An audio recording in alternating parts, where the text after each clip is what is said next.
So, who am I? Why should you listen to me? I'm Mike. I like to eat donuts. I did my undergrad at Clemson. I'm from the Boston area originally. I went down there. I got my undergrad in management there. And then I started my career working at Lockheed Martin in Fort Worth, Texas. So while I was at Lockheed Martin, I worked on the F-35 program. It's a newish fighter jet. And the reason that I wanted to go work at Lockheed was because I wanted to work on the latest technology that was out there. What I quickly learned about working on aerospace technology is that while the F-35 is the newest, latest, and greatest fighter jet, it takes a really long time to design and build a plane. Probably something like 10 years. So this plane that I'm working on in 2012 has probably been in design for the last 10 years. And it's based on code that was very popular back in 2000, but there's not a lot of innovation. It's not moving very quickly compared to privately held companies. And so the other thing that I learned is that when you work for the government, things move very slowly as well. So I wanted to work on fast-moving technology products, and I wasn't really getting that opportunity at Lockheed. So I decided that I wanted to go back to grad school. I always planned on going back and getting my MBA, but I realized that I wanted to work at a technology company, and that if you're not a software engineer, there's not a ton of jobs at these places, right? If you look at Facebook or Google, 75% of the headcount there are software engineers. It makes sense, right? They're doing most of the work, they're the talent at the company. So I was saying to myself, if I want to work at a company like Facebook or Google or WayFair, and I don't like coding, which I realized early on, how do I get a job there?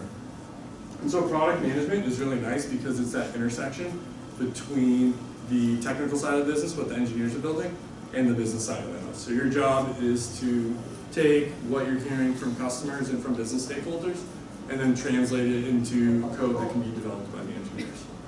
And so I was interested in going to BU because they have a great program. It used to be called the MSMBA. I think it's the MSDI now. You have the opportunity to get an MBA and a master's in information systems at the same time. So I was going back to school. I was hoping I would get some technical skills that would allow me to be a product manager, and then also refine some of the business skills that I had. So after grad school, I went and worked at the CVS Digital Innovation Lab. It's a small office. It's like 50 or 100 people down the street. And what they work on there is they work on new and innovative digital products. So while I was there, I worked on products like how to transfer your prescription from Walgreens to CVS in 3 clicks, or how to get a prescription without having to go to the doctor. So I really enjoyed the time I spent at CVS, but at the end of the day, CVS is not a technology company. They're a pharmacy company that happens to have digital products. And I wanted to work at a company that was focused solely on, it was a digital native company. So I got a call from a recruiter at WayFair that they had an opening, and I was excited about the opportunity. I'm taking too long to talk on this slide. So at WayFair, what I work on now is I work on our media management tool and our rich media tool. So basically, WayFair is a platform like Amazon is. We don't physically hold any inventory. What we do is we connect people who are selling furniture, we call them suppliers, and people who are buying furniture, so consumers like you and I. And so in order to have the 10 million products that we have on site, we need to ingest a lot of images, videos, and documents, and then display those to customers. So what my tool does is we take that image from a supplier, we ingest it, we crunch it, and put it in all different kinds of formats to show up whether, so it's the right size, whether it's on your phone, if it's on a desktop. We QA it to make sure that it's a high quality photo. So if it's a blurry image, we don't want that showing up on site. It's going to ruin our customer experience. And then eventually we display that image to the customer when they go and show up on site. So that's what I'm working on now. I have a team of 3, and we are looking for a 4th. So if you guys are interested, come grab the card afterwards. So you just heard me talk about how I have an MBA. I'm not going to tell you need to go to school and get an MBA. The framework that I like to use, and I stole this, but I think it's good, is that you shouldn't go if you have more than one of these things. So if you have a network and a direction, you don't need to go to business school. If you have a direction and a business education, then you don't need to go to business school. But if you need all 3, or even 2 of these things, it might be something worth investigating. There are some pros from going to business school, right? It's really great if you're looking to switch careers and kind of reinvent yourself. When you go to business school, people do care about what you were doing before business school, but most people are just caring what you're interested in once you're coming in. It's also a great opportunity to try something on for size.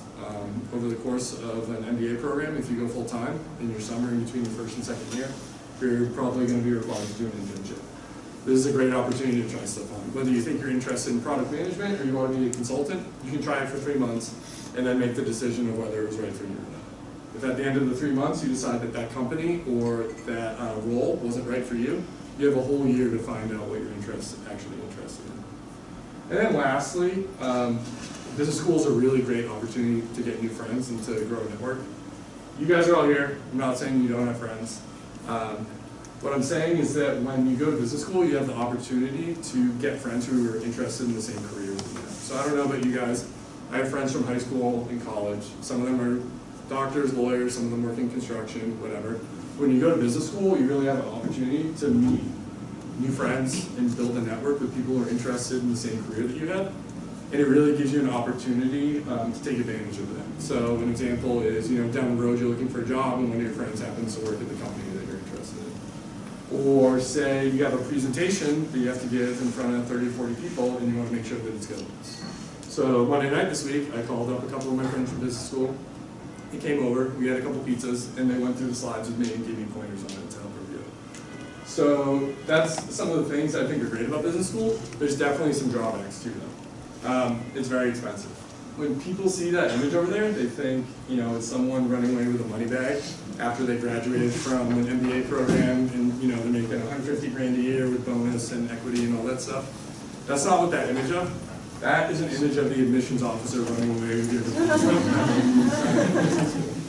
It's expensive. You're probably going to have to take out student loans. You're going to miss out on whatever you would have been making at your current company. And then it's also expensive in the fact that it takes a while to do, right? You're looking at a minimum of 2 years if you go full-time. If you go part-time, it's probably going to be longer than that while you're working.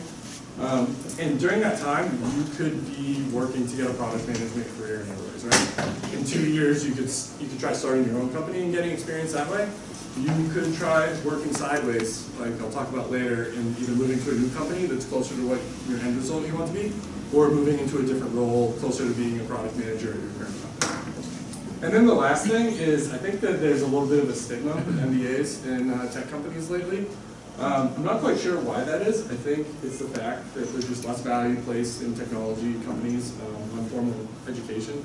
I think Google and Facebook recently announced that they will no longer require a bachelor's degree for certain gigs.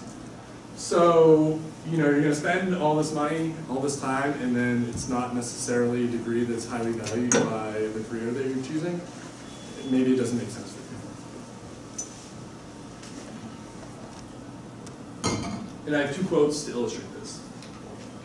First one's from Guy Kawasaki. He's a VC, he invests in early stage companies. What he says is when he's evaluating a company, he adds $500,000 in valuation for every engineer on the team, and he subtracts $250K from every MBA that's on the team. And then the other one is from Mark Andreessen Horowitz, they're a big VC firm out in San Francisco. And his quote is basically that you can tell a lot by the direction of an economy by where the MBA grads are going. So back in 2008, before the crash, they were all going into finance. And back in 2000, before the tech crash, they were all going into technology. So he doesn't have a particularly high opinion of MBA grads as well. I think it was great. I had a great experience, and if I had to go back in time, I wouldn't change a thing, but it's not for everyone. And you don't have to get one to be a product manager. Cool. All right, so the point of this talk isn't just to talk about why, how to be a product manager, it's to talk specifically about Boston. So Boston is an awesome place to be a product manager. There are so many companies in Boston that it took me 2 slides to highlight all these other companies. And the nice thing about Boston is that since it's a pretty small geographic area, there's a lot of transfer, right? So if you work in the Seaport and you need to come over to Back Bay to interview a customer or talk to someone, it doesn't take that long for you to get over there. Additionally, these companies have a lot of transfer in between from one to the other. So Lola was started by the founder and ex-employees of Kayak. If you go back to this slide. Crayon was founded by all ex-HubSpot employees. So there's a lot of large companies that will spin off smaller companies, and it really helps you grow the ecosystem in Boston. And then the other nice thing about Boston is that while we don't have as many of the big tech companies as, say, San Francisco, and they're not headquartered here, a lot of them opened their second office in Boston or Cambridge after their San Francisco headquarters. It's probably access to Harvard and MIT grads, but it seems like for every one of these companies that gets started on the West Coast, the first place that they open a satellite office is usually in Cambridge. So, why should you live in Boston and be a product manager instead of going to San Francisco or New York City? The first thing is Mass Challenge. It's awesome. It's the biggest startup competition in the world, and it's churning out new startups every year, and they need product managers. The access to VCs is second only to California, and we're talking about a much smaller population and a much smaller geographic area than the state of California. So they're heavily concentrated within the Boston area. There's tons of great schools, whether it's Harvard, MIT, BU, Babson, Bentley, Boston College, whatever. There's lots of new grads, and there's lots of great engineers to work with coming out of these schools. And then one of the things that really differentiates Boston from San Francisco is that there's a lot of diversity of thought here. If you go to a coffee shop in San Francisco, it's going to be a Blue Bottle, and everyone in there is going to be talking about the app they're working on, or they're going to be talking about the next round of VC funding that they're going after. And all the ads on the billboards are all about SaaS software companies.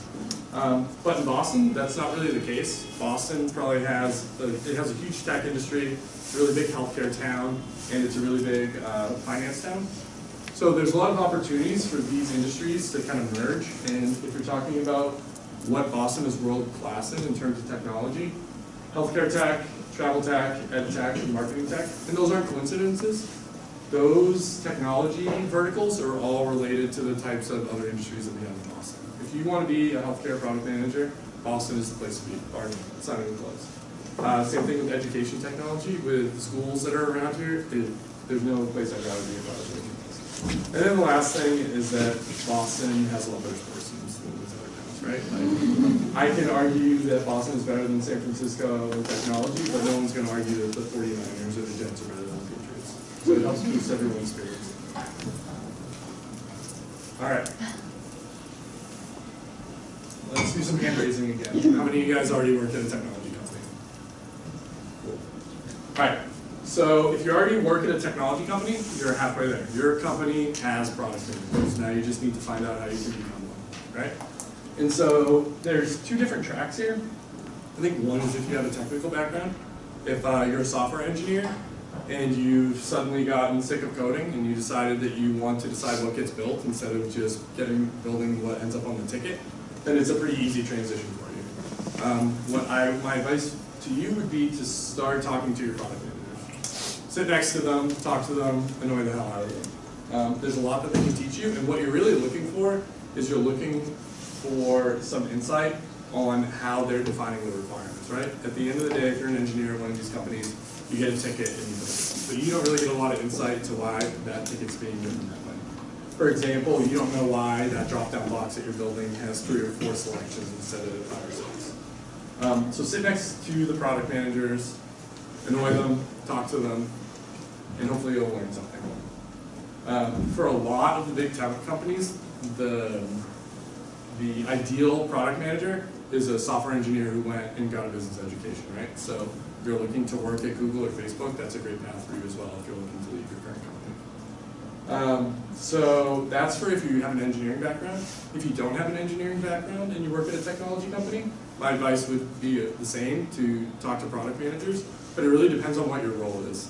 When I think of roles at technology companies that are great for moving in sideways, I think customer support, because you really learn about your customer problems and how you can solve them. And then also marketing, because when you're in a marketing role, what you're doing is you're connecting the problem being solved with the customers that have those problems. So that's a pretty common transition, is for someone to start out in customer support or marketing and then make their way over to the product side as they decide that they want to decide what gets built, instead of listening to the customer complain all day about what the product can't do. So there's a couple paths that you can go around here, but I'll talk a little bit later about what hiring managers are looking for, but the number one takeaway from here is do what you know. So if you work at a law firm, you're a lawyer, right, and you decide you want to be a product manager, your entry point is going to find a market and a technology solution that works there, right? So if you're a lawyer, you could be a great product manager at a company that's working on legal software. Or if you work in finance, you'd be great at an accounting software company. One of the biggest issues with product managers is that you need to know the market. So if you already have market experience, and you already have business experience or engineering experience, then you're ahead of the game. All right, so let's talk about networking. So you just decided that you're interested in product management, but you want to find out some more information. You guys are obviously all in the right place, but I want to give you a little insight on what you should be looking for when you're at these types of events. One, make sure that you're going to the right types of events, right? Once you've nailed down that you want to be a product manager, look for events that talk about A, breaking into product management, right? It's a no-brainer. Or B, look for events that talk about how a product manager solves a problem. When you're talking to hiring managers, you won't necessarily have any product experience. So if you can draw on the experiences of others and relating it to your own personal experience, that's a big benefit to you. The other thing that I would say is that when you come to these events, have a goal. Your first goal should be, how many events am I going to go to? You know, is it going to be, I'm going to go to one a week, I'm going to go to one a month, I'm going to go to 2 a week, whatever. And then you should try to stick to those goals. And then the second thing is you should have a goal for every event that you're going to. So for an event like this, it could be, I want to talk to the speaker. It could be, I want to get 2 or 3 business cards. It could be, I want to talk to someone who works at company X or company Y. It's just helpful because if you go to a lot of these events, it can get to be a bit of a grind sometimes.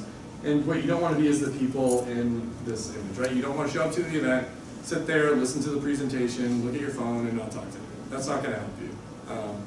So my advice would be, come in there, and then it's great to come to the presentation, right? I'm not going to tell you not to listen to me while I'm talking, but the most valuable part of the event is when the speaker's over typically, and you have the opportunity to go and talk to people, whether it's talking to the speaker or people who are sitting next to you. This is really where you're going to have success. So talking about identifying valuable conversations. So when I talk about a valuable conversation is when you're talking to someone, you're going to be able to tell in the first 30 seconds whether they're going to be able to help you in your quest to become a product manager. And so if after a couple minutes you realize that they're not going to be able to help you at the current point in your career, it's perfectly okay to say, oh, I'm going to go to the bathroom or I'm going to go to the bar and then go to talk to someone else afterwards. My advice would be, don't be rude about it because you never know in the future when that person's going to be able to help you out. But no one's going to take it personally if you talk to them for a couple minutes, have a little polite chit chat, and then move on because it's not valuable to you. There's only about 30 minutes of networking at the end of these events typically, so make sure you're using your time wisely. The next thing I'll talk about is how to approach people on LinkedIn. The first thing here is that product managers are narcissists, right? That's why I'm up here and I'm talking to you guys, because I love talking about myself. And that's not new for product managers. They're always interested in talking about their product, usually in the problems that they're trying to solve. So if you reach out to 10 product managers on LinkedIn, I guarantee you'll hear back from at least 5 or 6 of them. So when you reach out to someone on LinkedIn, whether you're interested in the company, where they worked previously, or what their experience is, make it easy for them, right? So when you send someone a message on LinkedIn, let them know exactly what you're looking for, give them a few questions that you'd like to ask them ahead of time, make it clear whether you want to meet in person, talk on the phone, or just communicate over email, and then say you want to meet up for coffee, drink, lunch, whatever, or a phone call. Give them your schedule ahead of time, right? That way they don't have to waste their time with the back and forth. They can just say, great, I'll talk to you at this time, here's my phone number. Lastly, if you're talking to someone, your end goal may be to get a referral, but if you're just looking for a referral, don't waste someone's time by having a conversation with them, right? So be honest with them. If you're looking for the referral, ask for it, and a lot of people will just give it to you. But if you're going to have someone waste their time talking to you and really you're not interested in what they have to say and you're just looking for them to pass your resume along, just be upfront about it and people will usually respond well to it. What bothers me the most is when I set up time to talk to someone. Usually it's outside of work hours and meet up for a drink or have a phone call. And immediately they start talking about themselves because they're trying to prove their value during these conversations. And there's a place for that if you think that there's a role there, but I typically wouldn't go after that on the first conversation. You want to build a relationship and then keep up that communication. Maybe you can share like an article or something like that. And then once you feel like you've built a relationship, then you can start worrying about proving your value to the person that you're talking to. Cool. All right. So now you've talked to some people and you're ready to apply for some jobs. And you go and look on the career website for all these companies and you have no idea what you're looking at. All these companies have the same position and they call it different things. At Facebook, if you're an individual contributor, you're a product manager. At Google, you can be a senior product manager and be an individual contributor. And Microsoft, for some reason, they call all of their product managers program managers. It makes no sense. That's why they do it. Maybe it's to keep the salaries down. I don't know. So on the next slide, I'll walk you through kind of where I see each of these levels at and kind of what you're expected to do at each of these roles. Cool. All right. So the first one is entry level. It's a product analyst or an associate product manager. And for these people, what I would expect of them is that I would be able to hand them a data set or a piece of data, or they would go and pull it themselves. They would be able to analyze it and then come back with a decision for me. So an example of this would be if I was wondering what the image resolution standard should be for our product. And I want to know, should it be 1,000 by 1,000? Should it be 2,000 by 2,000? What should it be? I would expect to be able to hand a product analyst a list of images to pull, have them look at it, and make the decision of what that resolution limitation should be. At WayFair, to be a product analyst or an associate product manager, you don't need to have any work experience. We hire these people straight out of school, and at this point, the expectation is that there's no product ownership. So you're not going to be driving any roadmaps. What you're going to be doing is analyzing data and then executing on the roadmap in some of your state. So that's the next level, is like a senior associate product manager. And what I would expect for someone at this level is that I would be able to hand them a list of features or a roadmap of things that we want to do, and they would be able to work with the engineering team at that point to get it done. At this point, I would expect someone to be able to be handed a problem and that they would go and solve it for me. So an example of this is, instead of saying that I need you to define what the image resolution should be for a given product, it would be, I think we have bad photos on our site, how do we go and solve it? And then I would expect a product manager to be able to say, the issue here is that the resolution's too small, and then we build out tools to up the resolution there. For these types of roles at WayFair, we do hire people without any direct product experience to be product managers, but typically they have a similar skill set. We have a lot of consultants that we would hire that have some relevant work experience, and that's a pretty similar skill set. But we would expect someone to be out of school for like 3 or 4 years at this point. And then the last thing is a senior product manager, and that's my role currently. What I would say there is that I'm expected to get handed a focus area from my manager and then find the problems we're solving in that. So an example of that would be that, Mike, we want you to focus on images and media across WayFair, and then the problem that I would find is that we have poor quality images, or that our videos, people aren't clicking on them because the content's bad or something like that. At this point, you're typically responsible for more than one product, whether it's as an individual contributor or that you're managing people that are managing a suite of products. And at this point, I spend about 25% of my time managing the product, writing tickets, those types of things. 25% of my time dictating the strategy for the team, and then 50% of my time as a manager and handling managerial tasks like performance reviews, working with the team to make sure they're working on the right things, developing junior product managers, and that type of stuff. The idea is that if you're going to be a good product manager, you need to know UX, you need to have a tech background, and you need to have a business background. And then, based on that, that's what hiring managers are looking for. That's not exactly what hiring managers are looking for. They're looking for purple squirrels, and they don't exist, right? And what they're looking for someone who has business experience, someone who has tech experience, and then they're looking for someone who has experience in their market. And so that's pretty tough to find, to have someone who has all experience in all 3 of those things, right? So at WayFair, you have to have someone who has business experience, someone who has technology experience, and then has worked in the furniture industry before. And for the most part, those people don't exist unless they're already product managers at that company. That's basically how they've built that skill set. So my advice to you is that you only need 2 of these things, right? So if you have business experience and technology experience, you can pretty much work at any company and be a product manager. All right, so I was talking about how you only need 2 out of these 3 things. If you have all 3, you're in like the top 1% of candidates and you're shooing for the job. But more likely, you're only going to have 1 or 2 of these things. At the lower levels, it's okay to only have 1 of these things. As someone who manages junior product managers, I'm happy to teach you the technology side of product management and the business side.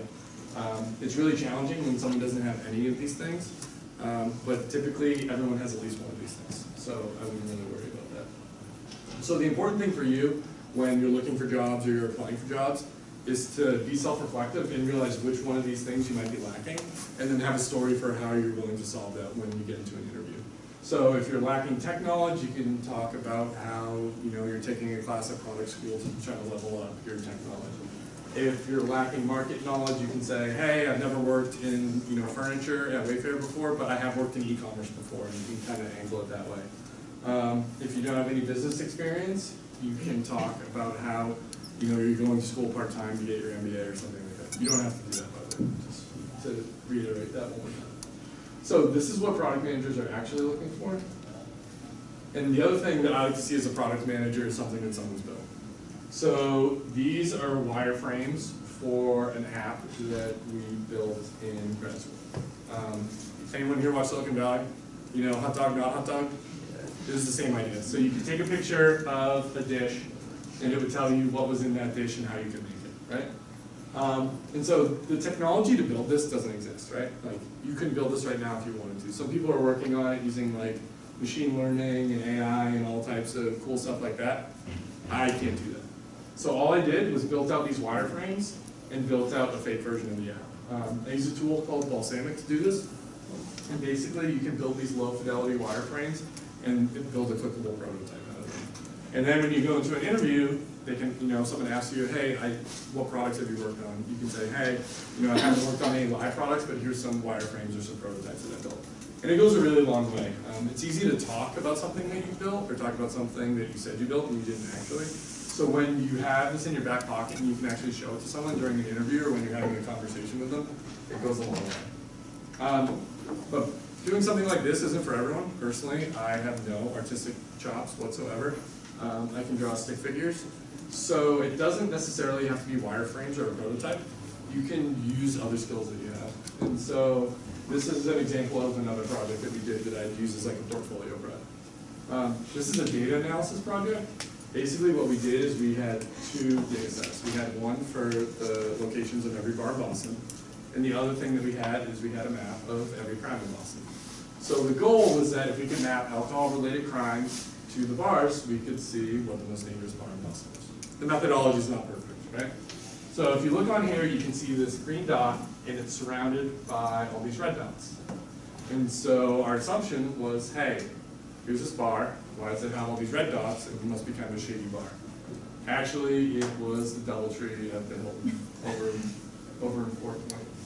So what we learned out later is that the reason that there's so many alcohol-related arrests over there is because there's a gang that likes to hang out over there, and the cops would pull them over and arrest them for alcohol charges, hoping to find a gun or something like that. So anyways, the point here is that it doesn't necessarily have to be a product that you can build. There's all kinds of things that you can show people what you've built before. It could be wireframes, it could be a data analysis project that you built, it could be a cool spreadsheet, it can be a presentation that you're really proud of where you felt like you did a really great job on. But just being able to talk about something that you built and why you made the decisions that you did in order to build that product, whether it's a product like people think about it or it's just something that you've done otherwise. Reuse that stuff. It's great and people like to see it. I typically would attach this as a link to a Google Drive folder or something like that. And if the recruiter or the hiring manager wants to take a look at it, great. And then if you get into an interview, you can always bring it up when they're asking you, hey, what have you worked on? And it's a great opportunity to show off. Cool. All right, so now let's talk about the stuff that you should have on your resume. I've chopped this up into 3 categories. There's hard skills, which are well-defined and kind of easy to test if someone knows how to do these things.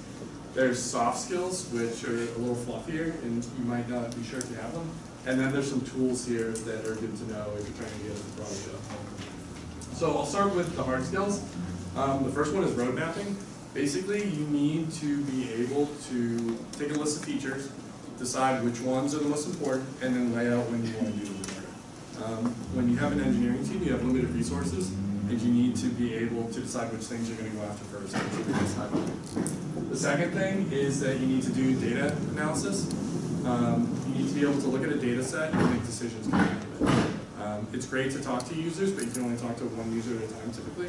If you can get survey data or you can see what a user's doing within your product, you can see how potentially hundreds, thousands, millions of people are interacting. I am a terrible artist, like I said before. All I can do is draw stick figures. You don't need to be a good artist. When I talk about wireframing, all you need to do is to be able to draw something enough so that your engineer can get the idea of what you're trying to build. There's a great book about this. It's called Draw to Win, and basically it's about drawing on the back of a napkin to get your point across. You need to be able to write requirements, and what I say here is that you need to be able to describe something that's not tangible to an engineer so that they can build it. So the example that I would use for this is imagine describing a pepper shaker to someone, or a pepper grinder to someone who's never seen a pepper grinder before. So you'd have to describe it, it needs to be about 6 inches long, it needs to be see-through so that they can tell that it's not a salt shaker, it needs to be refillable so that when it runs out of pepper they can reuse it, and it needs to be able to grind pepper.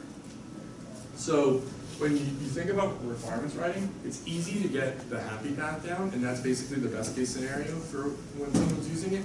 But what's tougher is getting what we call edge cases or corner cases, and that's when someone does something that you're not expecting them to do with your product. And you have to think about that because your users will do stuff that you never expected them to. I've described them as like drunken toddlers running around because they will find new and creative ways to break your product that you hadn't thought about, so you try to catch all of those at the beginning.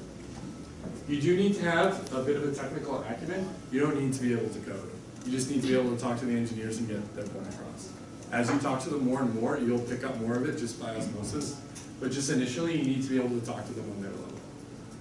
And lastly, for business school skills, the two most important ones are financial modeling and marketing. For financial modeling, you need to be able to calculate the ROI on a feature that you're going to build. So if we build this feature, we'll expect to see this many more users. Each of these users spends this much on our site, and you can figure out how much the feature's worth. It's super helpful for prioritizing features. A lot of the time you won't be able to draw a direct correlation to revenue depending on your product. But when there's an opportunity to do that, you need to be able to do that. The second thing is you need to be able to market products, right? As a product manager, you need to know your market, you need to know how to sell it, you need to know how to connect users that have a problem with the problem you're solving. So on the soft skills, ruthless prioritization. You are gonna have people coming up to you all the time asking you to build their feature. And most of the time, their feature probably isn't agreeable. It could be a user, it could be a coworker, it doesn't matter. They are getting like a quick problem that they need to be solved, and they're not thinking about the longer term developments that will happen if you do that one thing. So you have to get used to saying no a lot, and when you do say yes, you need to be able to prioritize the items based on the value that they're going to bring to your users. As part of this, you need to be able to manage your stakeholders. You need to be able to manage up and down. You need to be able to manage engineers. You need to be able to manage marketing teams. Everyone has a different set of priorities, and you as the product manager have no authority over any of these people, right? Like the marketing lead doesn't report to you, the engineering lead doesn't report to you. When people talk about the CEO of their product, being a CEO is easy. You get to fire anyone who doesn't agree with you, right? When you're the product manager, you don't have that ordained authority. Any authority that you have is that you built with the team product. So they have to trust you. If they don't trust you, you won't get anything done. You need to have project management skills. Basically, if you say you're going to hit a date, you need to be able to hit that date with the project. You need to be able to negotiate. Like I said, being a product manager is all about trade-offs, and so if someone wants a feature now and you can't do it, you need to be able to talk them off a cliff and say, hey, we can't do this now, but I can do it in Q1, and in the meantime, I can give you this stopgap that will solve the problem for you a little bit. You need to be able to communicate, whether it's with the engineers or outside stakeholders at your company or with your customers. You need to be able to tell them what you're working on, why it's important. So back to your communication and relationship building. I talked about earlier, you don't have any authority, so you need to be able to build relationships and kind of build up that authority. And then lastly, you need to have empathy, whether it's for your engineers because they stayed up late coding up a release to getting into deploy, or with your users because you're not solving the problem for them. You need to be able to put yourself in someone else's shoes so that you can figure out, A, how do I make things better, or B, how do I improve on what we already have. You submitted your resume, they liked it, it's time for the interview. The first thing you should do is come prepared. If it's a B2C product, just go use it, right? Like you can go on the internet, you can pay $5 or whatever it is to try their product. Use it, and think about if you were the product manager, what decisions were they making when they built this product? I think one conception people have is that when someone builds a product and it flops, is that like the product manager was dumb or that they were stupid. So the example that I would give is, let me think. Do you guys remember when the iPhone had the antenna issue? and like if you held it a certain way, it would drop a signal or something like that. I'm sure the product manager who built the iPhone, or that piece of the iPhone, knew that that was an issue, but there's all kinds of trade-offs that we don't know about that were involved in that decision, whether it was the cost of the component, the space that they had inside the phone that they had to move around for more battery space, or to fit a nicer touchscreen and stuff like that. So when you come in and you're asking these questions that you've thought about a lot when you're playing around with the product, just keep that in mind that the product manager has probably thought about these things before, and your idea, while it may be valid, is not necessarily a revolutionary idea. So just kind of tread carefully about that. Don't walk into the interview and say, these are the 10 reasons why your product stinks, and here's the 15 reasons why I'm going to fix it, right? And then you should also have a canned response for why you want to move into product if you're not already a product manager. You can talk about you want to build cool things, you can talk about you want to work with engineers and business stakeholders, but just make sure you have that answer in your back pocket. And then the other thing is, why do you want to do product at that company? Do you love their product? Do you love the market that they're in? Are you excited about the growth that's going on? Just have these answers in your back pocket. Cool. And then secondly, the interview is not just going to be a behavioral interview. There's definitely going to be a case portion to the interview. So does everyone know what a case interview is? Basically, they'll give you a situation or a scenario, and then they'll ask you to solve the problem. Some of like the classic consulting ones are like, tell me how many garden hoses were sold in the United States in the last year, or how many ping pong balls can you fit in 747. Typically during product interviews, we don't ask those types of case questions. Typically it's more along the lines of, here's a problem that we solved in the past, and I want to hear about how you would think about this problem or how you would solve this problem. So there's a couple things that you can do to prepare for these cases. A lot of people find them very nerve-wracking. Sometimes they're fun. It's just interesting to see what they're working at and what you could be working on if you were to join that company. So first, you can check Glassdoor for examples. They might have the case up there. Someone might have taken the sheet of paper home with them, and you can prepare that way. At WayFair, we change them up pretty regularly, so I would recommend that. But it would at least give you an idea of what to expect, even if it's not the exact case or question. 2, take your time. When you first get a piece of paper that has information on it, ask for a moment, calm down, collect your thoughts, read through the paper, and take some notes. The one thing that I don't want to see when I'm giving a case interview is I don't want someone just giving me their stream of consciousness. I want to be able to see that they can slow down, organize their thoughts, and then communicate them in an effective manner. Next thing is use the calculator on your phone. It happens every time someone tries to do the math in their head and they forget to carry a 1 or they move the decimal over too many places. I do not care if you can do the math whatsoever. I haven't done math outside of Excel in like 5 years. Take the time, pull out your calculator, and do the math that way. You're not going to impress anyone by doing all the math in your head and rattling off an answer in 30 seconds, especially if it's wrong. But to that point, the answer really doesn't matter. What I'm interested in the case interview is seeing how you think and how you organize your thoughts. If you get the answer, great, like +1 for you, but really what I'm looking for here is that you organize your thoughts in an effective manner, you're thinking about the problem in a smart way, and that you can organize the math so that you could do it, but if you get the answer wrong, it's not the end of the world. We hire people all the time who get the answers wrong on both their case questions.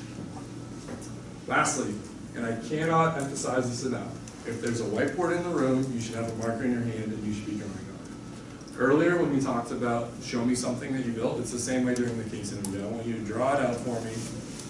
Some people have trouble communicating verbally, some people are better if they have the marker. If there's a whiteboard in the room, pick up the marker and start drawing. It's the easiest way. If we're in a room and someone doesn't use the whiteboard, I immediately knock them down with that. Cool. All right, let's talk about some resources that you can use. Each one of these is a link, so if you get the slides, you can just click on these and it'll take you to the appropriate place. One of my favorite groups in Boston is called Boss Product. It's for frontline product managers. They have some of the best events I've been to. I went to their big conference last week. It was called Unbox. So you'll have to wait until next year to go to that conference. But if you click on that link, all the slides are there. So if you want to see the presentations that were there, if you just click on the link, they're all available there. Product school, we're here, right? It's great. It's a great option for people who are bouncing between their MBA or, hey, maybe I just wanted to get some skills, but I don't want to invest 2 years of time.